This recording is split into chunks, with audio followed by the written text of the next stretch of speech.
Il était une fois, dans un village lointain, un vieux homme nommé Tar. Tar n'était pas riche, mais il avait une famille très belle et heureuse. C'était un agriculteur travailleur, mais il n'avait pas sa propre ferme, il bossait sur les fermes des autres. Il faisait tout pour que sa femme et ses enfants soient toujours contents, même s'il n'avait pas grand-chose. Sa femme était belle et travaillait comme commerçante au marché, vendant des légumes et des fruits. Chaque matin, elle préparait ses marchandises avec le sourire et partait au marché pour subvenir aux besoins de la famille. La famille Tar et sa femme avaient 3 enfants, 2 fils et une jolie fille. Ils étaient tous heureux et s'aimaient profondément, même s'ils n'avaient pas beaucoup d'argent. Leur maison était remplie d'amour et de joie. Le soir, après une longue journée de travail, Té rentrait chez lui fatigué mais content.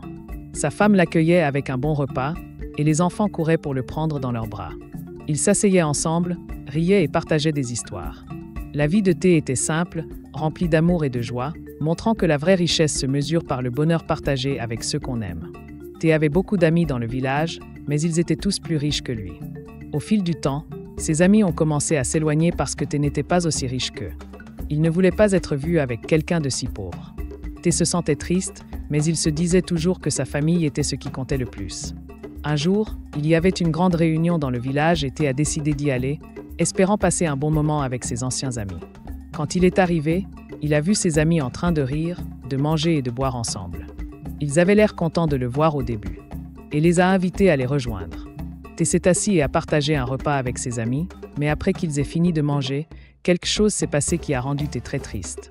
L'un de ses amis s'est levé et a dit « Té, comme tu n'es pas aussi riche que nous, tu devrais débarrasser les assiettes. » Té a été choqué et a dit « On est tous amis et je suis plus vieux que vous. Juste parce que je n'ai pas autant d'argent que vous, ça ne veut pas dire que vous pouvez me traiter comme ça. Chacun devrait débarrasser sa propre assiette. » Mais ses amis ont ri et ont dit « Si tu ne débarrasses pas les assiettes, on dira au vendeur que c'est toi. » Il n'a pas payé, ce qui sera encore plus embarrassant pour lui. Il n'avait pas le choix, il a rangé les assiettes et est parti de la réunion en se sentant très triste et humilié. Il est rentré chez lui lentement, pensant à quel point il avait été traité injustement. Quand il est arrivé, sa femme a remarqué qu'il n'allait pas bien et lui a demandé ce qui s'était passé. Il a soupiré et a répondu « Mes amis m'ont maltraité aujourd'hui parce que je ne suis pas aussi riche qu'eux, mais ce n'est pas grave. Je ferai toujours de mon mieux pour toi et nos enfants. » Il a continué à travailler dur chaque jour malgré la façon dont ses amis le traitaient. Lui, il savait que sa famille avait besoin de lui et il était déterminé à s'assurer qu'il soit toujours heureux et bien pris en charge, même s'il était triste. Son amour pour sa famille le rendait fort. Té était connu dans le village pour son travail acharné. Il travaillait dans plein de fermes différentes, mais il n'avait jamais sa propre ferme. Il passait de longues heures sous le soleil à planter et récolter des cultures. Parfois, les gens pour qui il travaillait ne le payaient pas tout de suite, ils disaient « reviens demain », mais quand il revenait, ils ne le payaient toujours pas. Les amis de Té, qui étaient plus riches, profitaient souvent de lui. Ils lui demandaient de faire des tâches ingrates et humiliantes comme laver leurs vêtements ou nettoyer leur maison. Un jour, Té a demandé à un ami de lui prêter de l'argent pour acheter de la nourriture pour sa famille. Son ami a rigolé et a dit que s'il voulait de l'argent, il devait d'abord nettoyer sa maison et laver ses vêtements. Té s'est senti humilié mais a accepté parce qu'il avait besoin d'argent pour nourrir sa famille. Il a passé toute la journée à nettoyer et à laver, et quand il a enfin terminé, il était épuisé. Son ami lui a donné une petite somme d'argent. Moins que ce qu'il avait gagné, mais Tar l'a pris sans se plaindre. Une autre fois, Té a bossé sur la ferme d'un ami, du lever au coucher du soleil. Il a travaillé sans relâche, mais quand c'était le moment d'être payé, son ami a dit qu'il n'avait pas d'argent pour l'instant, qu'il revenait la semaine prochaine. Tar était frustré, mais il n'avait pas le choix, il avait besoin de ce boulot pour soutenir sa famille. Malgré tous les traitements injustes et le travail acharné, Té n'a jamais abandonné. Il se levait tôt chaque jour et allait travailler, peu importe à quel point il était fatigué, il savait que sa famille comptait sur lui. Et il voulait s'assurer qu'ils avaient assez à manger et un toit au-dessus de leur tête. Le temps des récoltes arrivait et Té savait que c'était l'occasion de gagner un peu d'argent. Il a décidé d'approcher le chef Asuka, l'homme le plus riche du village qui avait la plus grande ferme. Té espérait qu'en travaillant pour le chef Asuka, il pourrait mieux subvenir aux besoins de sa famille. Un matin, Té est allé chez le chef Asuka et l'a salué respectueusement. « Bonjour, chef Asuka. Je voudrais aider avec les récoltes sur votre ferme. J'ai mes 2 fils qui peuvent aussi aider. » Asuka regarda Tar et lui dit « Très bien, Tar, ma ferme est grande et j'ai besoin de toute l'aide possible. Tu peux commencer demain. » Le lendemain, Té et ses 2 fils se réveillèrent avant le lever du soleil. Ils se rendirent à la ferme du chef Asuka et commencèrent à marcher sans relâche. Ils travaillèrent sous le chaud soleil, ramassant les récoltes et les mettant dans de grands sacs. Ils continuèrent même sous la pluie battante, déterminés à finir la récolte à temps. Les fils de Tar étaient forts et travailleurs, tout comme leur père. Ensemble, ils formaient une super équipe, jour après jour. Ils ont bossé à la ferme du chef Asuka, les mains rugueuses et le dos en compote, mais jamais ils ne se plaignaient parce qu'ils savaient que leur dur travail apporterait de la nourriture et du bonheur à leur famille. Enfin, après plusieurs jours de dur labeur, la récolte était terminée, les cultures étaient soigneusement emballées dans des sacs et rangées dans la grange. Tar ressentait un sentiment d'accomplissement et de soulagement. Il essuya la sueur de son front et dit à ses fils : « On l'a fait. Maintenant, allons chercher notre paiement chez le chef Asuka. » Il se rendit chez le chef Asuka et dit : « Chef, on a fini le récolte, est-ce qu'on peut avoir notre paiement s'il te plaît ?» Le chef Asuka hocha la tête et lui tendit de l'argent. « Ah, voici un tiers de ce que je te dois, reviens demain pour le reste. » Le chef Asuka dit ça, et il était surpris que le chef Asuka ne lui ait jamais demandé de revenir chercher le reste avant, mais il prit l'argent et remercia le chef. En rentrant chez lui, il donna un peu d'argent à sa femme et lui dit : « Prépare un bon repas pour les enfants ce soir, ils le méritent. » Ce soir-là, la femme remarqua qu'il ne dormait pas. Elle se tourna vers lui et lui demanda : « Pourquoi t'es si grognon ? Quelque chose s'est passé à la ferme du chef Asuka ?» Tar soupira et répondit : « Le chef Asuka ne m'a pas payé en entier, il m'a dit de revenir demain pour le reste. Je suis inquiet parce qu'il n'a jamais fait ça avant. » Sa femme le prit dans ses bras et lui dit : « Ne t'inquiète pas, tu as bien travaillé et tout ira bien. Profitons de notre repas avec les enfants ce soir. » Thé hocha la tête et essaya de mettre de côté ses inquiétudes. Il savait qu'il devait retourner voir le chef Asuka le lendemain pour récupérer le reste de son paiement, malgré ses préoccupations. Il resta plein d'espoir et continua de se concentrer sur sa famille, qui était sa plus grande source de force et de bonheur. Le lendemain, Tar retourna chez le chef Asuka pour récupérer le reste de son paiement pour son travail. En s'approchant de la grande maison du chef, Tar ressentit un mélange d'espoir et d'inquiétude. Il avait besoin de l'argent, mais il se méfiait de la générosité inattendue du chef la veille. Le chef Asuka accueillit Tar avec un sourire chaleureux. « Ah, Tar, content de te revoir. Viens t'asseoir avec moi, partageons un peu de nourriture et de boissons, » dit-il en lui faisant signe de s'installer. La table était chargée de délicieux plats. Tar a hésité, mais s'est finalement assis pendant que la servante du chef lui servait. L'hospitalité lui semblait un peu étrange, et Tar ne pouvait pas s'empêcher de penser qu'il y avait quelque chose qui clochait. Néanmoins, il a décidé d'écouter ce que le chef Asuka avait à dire. Après qu'ils aient mangé, le chef Asuka s'est enfoncé dans sa chaise et a dit : « Tu as travaillé dur toute ta vie, tu mérites plus que quelques pièces pour ton labeur. J'ai une opportunité pour que tu deviennes riche sans tout ce dur travail. Tu n'as qu'à aller voir mon vieux pote au bord de... » Le goudron de forêt était surpris. « Chef Oka, qu'est-ce que tu veux dire ? Comment puis-je devenir riche sans travailler dur ?» Le chef sourit et répondit : « Il y a un moyen, Tar, un moyen qui nécessite un petit rituel, mais sans effusion de sang. Tu vieillis et bientôt tu ne pourras plus subvenir aux besoins de ta famille par le travail physique. Réfléchis, Y. » Le cœur de Thé battait la chamade. L'idée de devenir riche sans effort était tentante, mais il était aussi prudent. « Je ne sais pas, chef Oka, ça a l'air risqué. C'est quel genre de rituel ?» Le chef Asuka plongea dans sa robe et en sortit un. Un gros paquet d'argent, il le tendit à Tar et lui dit : « Tiens, prends ça, c'est 10 fois ce que je te dois. Considère ça comme un cadeau, un petit aperçu de ce que tu pourrais avoir. Prends ton temps pour décider, il n'y a pas d'urgence. » Les yeux de Thé s'agrandirent en voyant autant d'argent, il n'avait jamais vu une telle somme de sa vie. Il prit le paquet avec des mains tremblantes et remercia le chef. « Merci, chef Asuka, je vais réfléchir à ton offre et je te ferai savoir ma décision. » En rentrant chez lui, l'esprit de Thé était rempli de pensées contradictoires. L'argent dans sa main était lourd, et l'offre pesait encore plus sur son cœur. Quand il est rentré chez lui, sa femme a vu le paquet d'argent et ses yeux se sont écarquillés de surprise. « D'où tu sors tout ça ?» a-t-elle demandé. Il a soupiré et a tout expliqué. « Le chef Asuka m'a donné cet argent et m'a fait une offre pour gagner facilement de l'argent. Il dit que ça implique un rituel, mais pas de sang. Je ne sais pas quoi faire, c'est tellement d'argent et ça pourrait changer nos vies. » Sa femme l'a écouté attentivement, le visage inquiet. Cette offre a l'air trop belle pour être vraie. Pour être honnête, on a toujours vécu de manière honnête et travaillé dur pour ce qu'on a. Fait gaffe, les richesses faciles peuvent apporter de gros problèmes. Thé a hoché la tête, sachant qu'elle avait raison. Je vais y réfléchir sérieusement, on ne doit pas se précipiter dans quoi que ce soit qui pourrait nuire à notre famille. Cette nuit-là, Thé est resté éveillé à fixer le plafond. L'argent était bien caché, mais ses pensées étaient loin d'être tranquilles. Il savait qu'il devait prendre une décision bientôt, mais il voulait s'assurer que ce soit la bonne pour sa famille. La promesse de gain facile était tentante, mais l'inconnu. Les risques l'ont rendu prudent. Thé a passé les jours suivants à réfléchir à l'offre de Shifazuka. Le paquet d'argent était un rappel constant de la richesse qui pourrait être sienne. Il pensait à sa famille, à l'avenir de ses enfants et aux luttes sans fin qu'ils avaient traversées. La tentation d'une vie facile était difficile à résister. Un soir, alors que le soleil se couchait, Thé a pris sa décision. Il a décidé d'accepter l'offre de Shifazuka, espérant que cela apporterait de la prospérité à sa famille. Il a dit à sa femme, « J'ai pris ma décision, j'irai à la forêt. » Le lendemain, Thé se dirigea vers la lisière de la forêt pour retrouver le vieux pour le rituel. Sa femme le regardait avec des yeux inquiets, mais hocha la tête. « S'il te plaît, fais attention, le bonheur de notre famille compte plus que la richesse. Promets-moi que tu reviendras sain et sauf. » Thé la prit dans ses bras et lui promit. « Je reviendrai sain et sauf, c'est pour notre avenir. » Le lendemain, Thé s'avança vers la lisière de la forêt où vivait le vieux. La forêt était sombre et dense, avec des arbres qui semblaient murmurer des secrets. Le cœur de Thé battait la chamade alors qu'il s'approchait de la hutte du vieux, qui avait une longue barbe blanche et une sagesse évidente. Les yeux l'accueillirent. « Ah, Tar, le chef m'a dit que tu viendrais. Es-tu prêt pour le rituel ?» demanda le vieux. Tar hocha la tête, sa voix tremblant légèrement. « Oui, je suis prêt. » Le vieux guida Tar vers une clairière dans la forêt.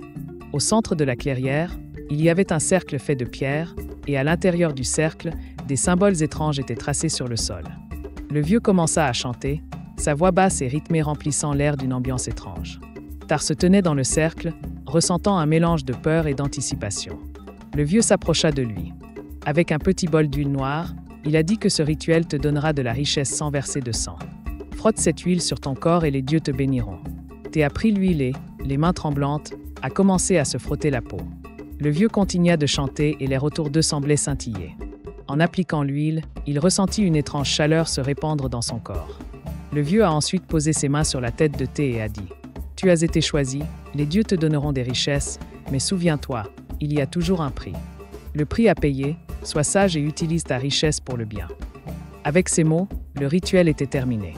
Le vieil homme tendit à Thé un petit sac rempli de pièces d'or. « Ce n'est que le début, d'autres viendront à toi.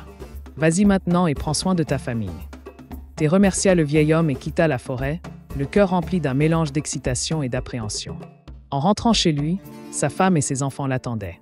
Il leur montra le sac de pièces d'or et leurs yeux s'écarquillèrent d'émerveillement. « Thé, c'est vrai ?» demanda sa femme. Tenant une des pièces. « Oui, c'est vrai, les dieux nous ont bénis », Thé a dit en serrant sa famille dans ses bras. « Nos vies vont changer pour le mieux. » Cette nuit-là, ils ont célébré avec joie et espoir.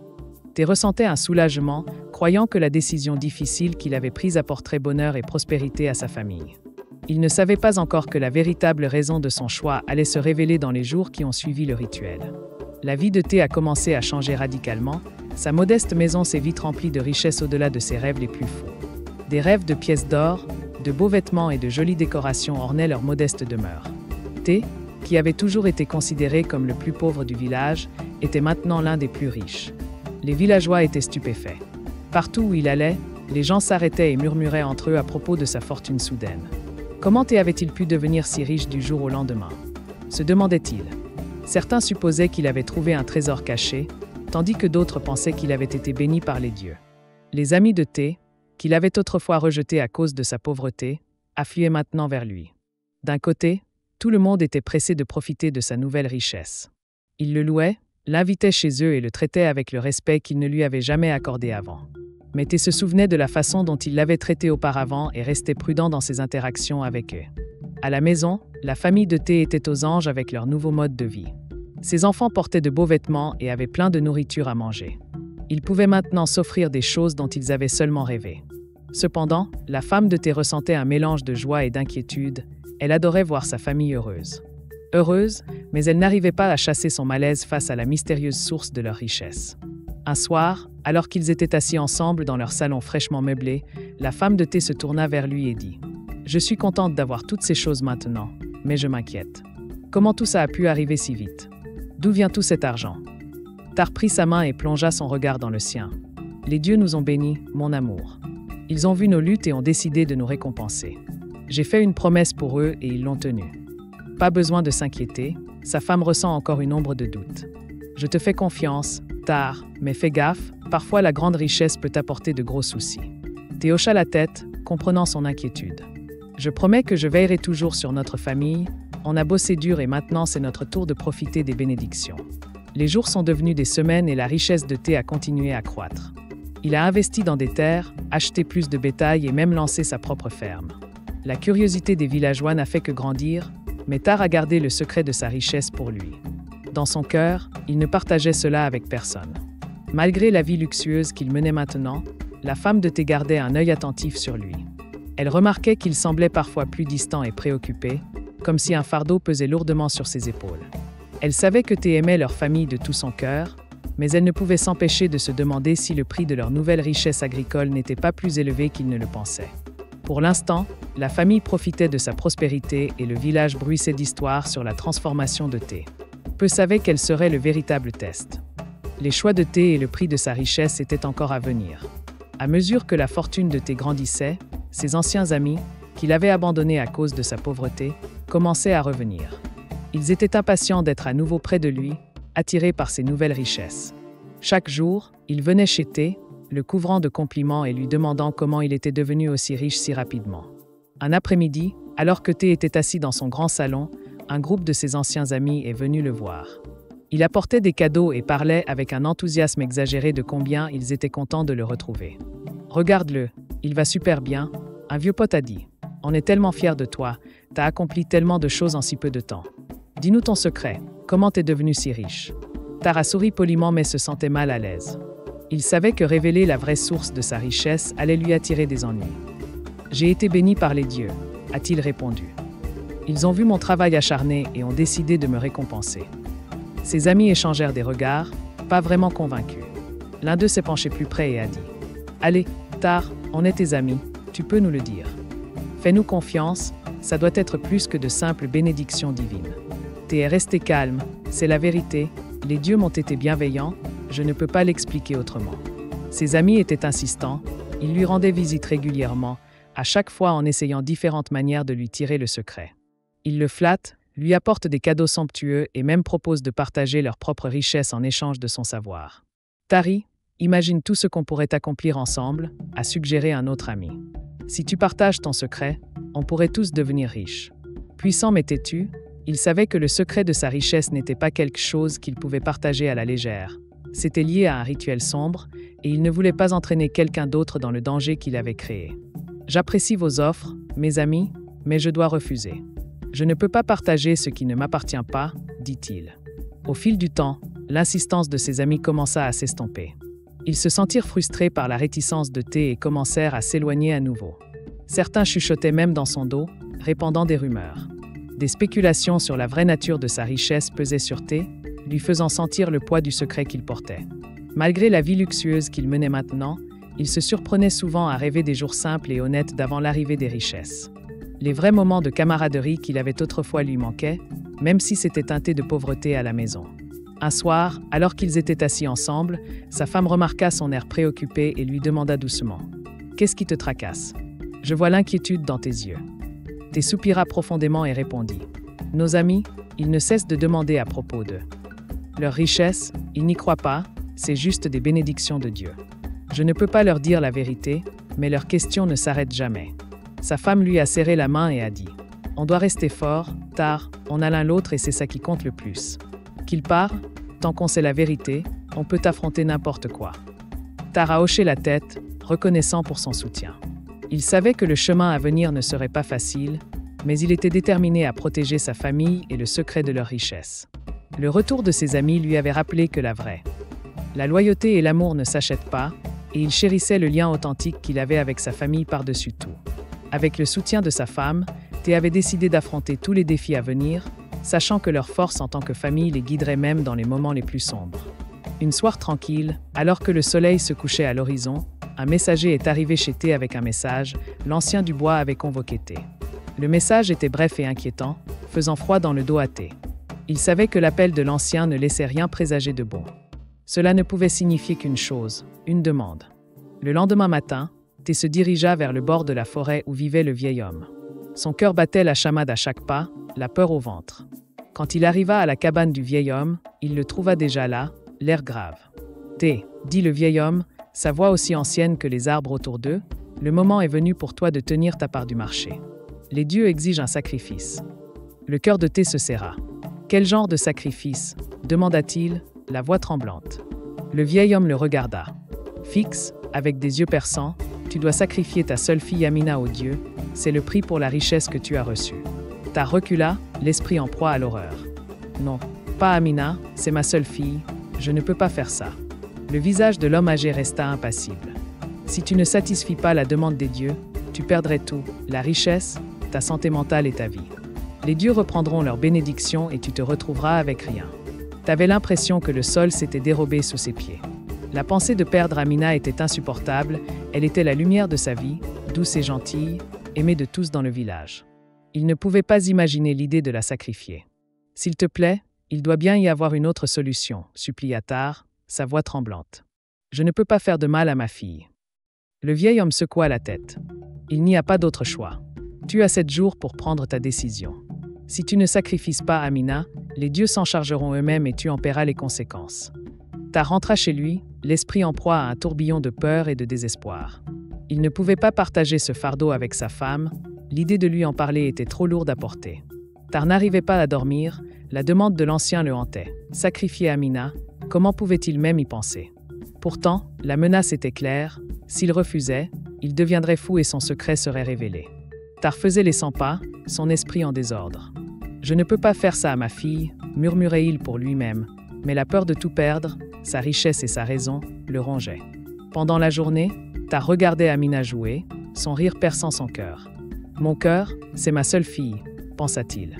Mais la voix du vieux résonnait dans sa tête. « Tu as 7 jours, sinon les dieux viendront la chercher. » Il essayait de se rassurer en se disant qu'il avait encore 2 fils, qu'il pourrait porter le nom de la famille.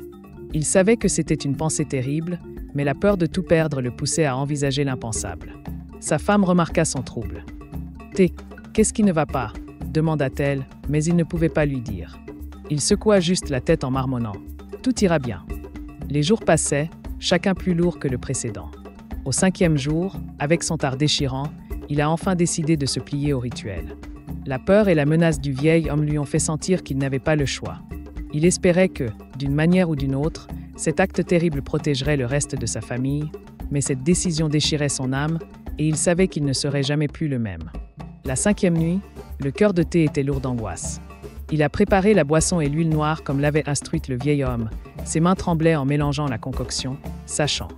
Le terrible but de tout ça a amené Amina à jouer dans leur jardin. « Amina, viens ici », l'appela-t-il doucement. Elle courut vers lui avec un sourire. « Fais-moi confiance, ma chérie, bois ça et utilise cette huile, c'est très important. » Amina hésita, mais prit le breuvage. « D'accord, papa, dit-elle, faisant confiance à ses paroles. » Elle but la potion et prit l'huile. Au fur et à mesure que la potion agissait, Amina tomba inconsciente. Le cœur de Thé se brisa. Il la porta jusqu'à la forêt, chaque pas pesant sur son âme. Thé arriva dans la clairière où le rituel devait avoir lieu. Il laissa Amina doucement sur le sol, son visage paisible, inconsciente de l'horreur qui allait se dérouler.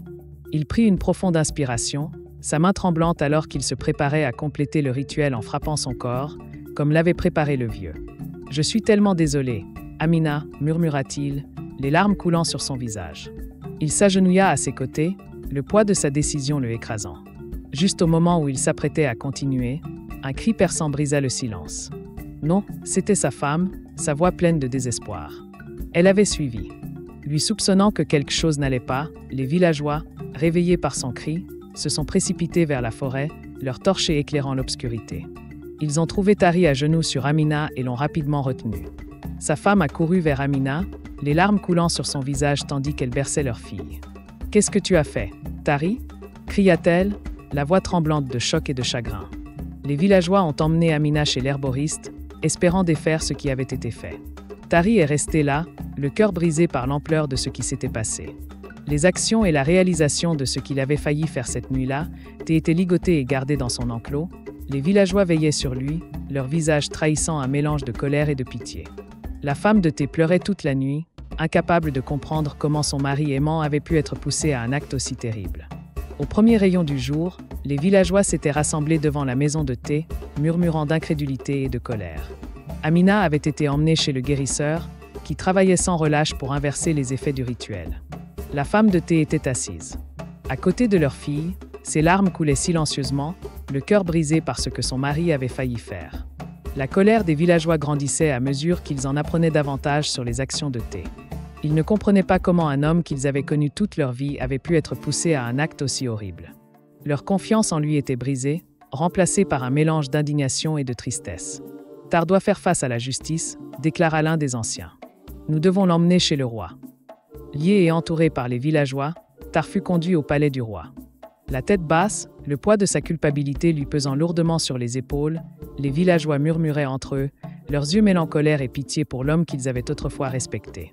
Dans la grande salle du palais, le roi était assis sur son trône, le visage sévère et rempli de déception. Les villageois présentèrent Tar devant lui, expliquant les terribles événements de la nuit. « Tar, est-ce vrai ?» demanda le roi, sa voix résonnant dans la salle. Affaibli par le contre-coup des rituels, Tar tomba à genoux et avoua. « Oui, mon roi, c'est vrai, j'ai été manipulé par le chef Asuka. Il m'avait promis de la richesse si je réalisais un rituel, mais je ne savais pas que ça finirait comme ça. » Les yeux du roi se sont plissés. « Chef Asuka, explique-toi. » Tar, avec une voix tremblante, a raconté les événements qui ont mené à la nuit du sacrifice. Il a parlé de l'homme âgé dans la forêt, du rituel, et de la pression immense et de la peur qui l'ont poussé à une telle désespérance. La richesse est venue à un prix terrible, a dit Tar, la voix brisée. Le chef Asuka a disparu après ça. Il a accepté son offre, il savait ce qu'il faisait, il m'a utilisé. Le roi écoutait, son expression devenant de plus en plus sombre à chaque mot. Il s'est tourné vers ses gardes. Trouver le chef Oka, il doit répondre de ses actes. Mais quand les gardes ont cherché le chef Asuka, ils ont découvert qu'il avait déjà fui le village, laissant derrière lui le chaos et la destruction qu'il avait orchestrés. « Tar, tu as commis un péché grave, dit le roi. Mais comme tu n'as heureusement pas pris la vie de ta propre fille grâce à ta femme, je vois la manipulation et la peur qui t'ont poussé. Ta punition sera sévère, mais ta vie sera épargnée. Tu passeras le reste de tes jours en prison, où ta femme et tes enfants pourront venir te voir souvent, mais tu devras travailler pour te racheter. » Thé baissa la tête, acceptant son sort. « Merci, mon roi, murmura-t-il, les larmes coulant sur son visage. Les villageois se dispersèrent, le cœur lourd du poids de ce qui s'était passé. La femme de thé retourna à la cabane de l'herboriste, où Amina se remettait lentement. Elle savait que leur famille ne serait jamais la même. Pareil, mais elle s'accrochait à l'espoir qu'il pourrait trouver un moyen de guérir. Alors qu'Azari était emmené vers sa cellule, il ressentait un profond regret. Il avait perdu tout ce pour quoi il avait travaillé, tout ça pour la promesse de richesse facile. L'amour et le bonheur de sa famille, autrefois son plus grand trésor, avaient été brisés par ses propres choix. Dans sa cellule, Thé jura de passer le reste de sa vie à expier ses péchés, espérant qu'un jour sa famille pourrait trouver en elle le moyen de lui pardonner. Pendant que Terry était allongé dans sa cellule, les sons du village résonnaient faiblement. À distance, il a trouvé un certain réconfort.